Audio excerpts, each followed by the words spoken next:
تفویض طلاق کے مسائل کا کیا حکم ہے؟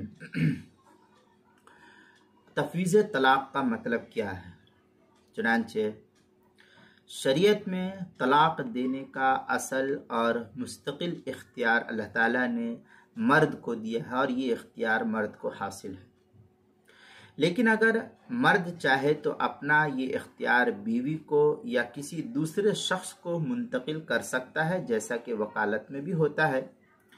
اسی کو فقہی اصطلاح میں تفویض طلاق سے تعبیر کیا جاتا ہے۔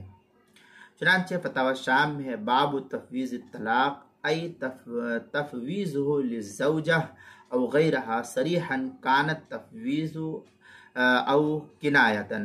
فتاوی شامی کتاب الطلاق باب تفویض الطلاق جلد نمبر 4 صفحہ نمبر 551، جو زکریہ بک ڈپو دیوبند کا ہندی نسخہ ہے، اس کے اندر موسوعۃ الفقہیہ میں وہو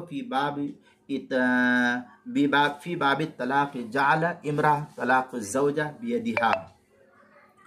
موسوعۃ الفقہیہ 13ویں جلد صفحہ 107 جو کویت سے چھپا ہوا نسخہ، اس کے اندر الفقہ الاسلامی و ادلتہ للزہیلی کے اندر ہے والتفویض جعل الامر بالید او تملیک الطلاق لزوجته بطلاق نفسها منه۔ اس طریقے کی عبارت جو ہے الفقہ الاسلامی و ادلتہ للزہیلی المبحث الرابع